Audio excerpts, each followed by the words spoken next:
अस्सलाम वालेकुम, मैं हूं नीलम आमिर और नीलम आमिर ऑफिशियल पे एक बार फिर खुश आमदीद। नाजरीन, पुराने ज़माने की बात है कि एक बादशाह सलामत ने रात को गीदड़ों की आवाज़ें सुनी तो सुबह वज़ीरों से पूछा कि रात को ये गीदड़ बहुत शोर कर रहे थे, क्या वजह है।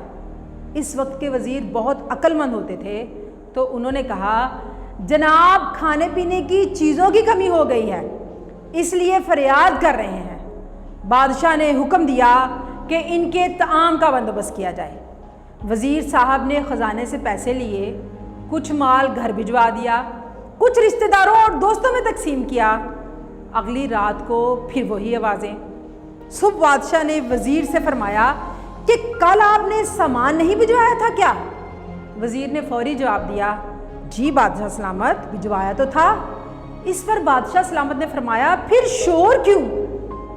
तो वज़ीर ने कहा, जनाब सर्दी की वजह से शोर कर रहे हैं। बादशाह ने ऑर्डर जारी कर दिया कि बिस्तरों का इंतज़ाम किया जाए। सुबह फिर मौजें लग गई। वज़ीर ने हस्बी आदत कुछ बिस्तर घर भिजवा दिए, कुछ रिश्तेदारों और दोस्तों में तकसीम कर दिए। जब फिर रात आई तो बदस्तूर आवाज़ें आना शुरू हो गई। बादशाह को गुस्सा आया। उसने उसी वक्त वज़ीर को तलब किया कि क्या बिस्तरों का इंतज़ाम नहीं किया। वज़ीर ने कहा, जनाब सब कुछ हो गया है। बादशाह ने पूछा, फिर ये शोर क्यों। तो वज़ीर ने अब बादशाह को तो मुतमिन करना ही था और ओके की रिपोर्ट भी देनी थी। वो बाहर गया कि मालूम करके आता हूँ। जब वापस आया तो वीडियो में आगे बढ़ने से पहले मेरी आपसे रिक्वेस्ट है कि अगर आप मेरे चैनल पर नए हैं तो मेरे चैनल को सब्सक्राइब करें और साथ मौजूद बेल आइकन को भी प्रेस करें ताकि आपको हर नई वीडियो का नोटिफिकेशन मिलता रहे। और अगर आपको वीडियो अच्छी लगे तो थम्स अप दें और दूसरों के साथ शेयर करें। अजीब डीठ किस्म की मुस्कुराहट लबों पर सजाए हुआ था। अदाब अर्ज़ किया कि बादशाह सलामत, ये शोर नहीं कर रहे बल्कि आपका शुक्रिया अदा कर रहे हैं और कहते हैं कि रोज़ाना ही करते रहेंगे। बादशाह ये सुनकर बहुत खुश हुआ। वज़ीर को अनाम व इकराम से नवाजा और भरपूर तारीफ़ भी की। नाजरीन, अब यही हाल हमारे मुल्क पाकिस्तान और हमारे सियासतदानों का भी है।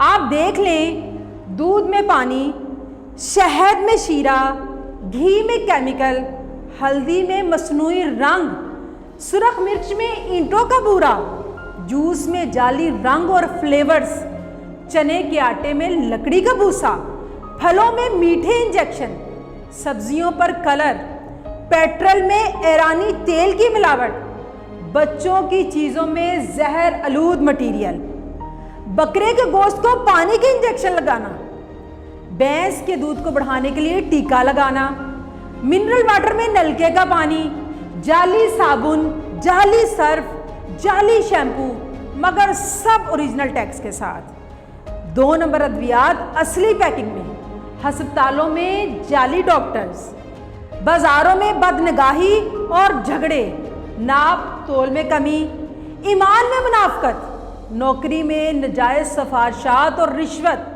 बिजली में हेरा फेरी, इम्तिहानात में नकल, स्कूल बंद, मस्जिदें वीरान, सिनेमा घर आबाद, कीमतें आसमान को छूती हुई। मसलन आप घी के ग्राफ का ही जायज़ा ले लें कि पिछले 2 सालों में घी डॉलर्स और सोने की तरह बढ़ रहा है।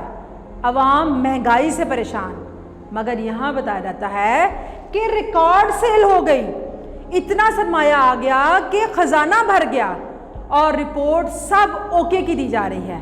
बादशाह सलामत खुश हैं, वज़ीरों के रिश्तेदारों और दोस्तों के घर भर रहे हैं और अवाम गीदड़ों की तरह चीख रही है। नाजरीन, 1947 से लेकर पाकिस्तान के साथ भी यही बादशाह, गीदड़ों और वज़ीरों की कहानी दोहराई जा रही है।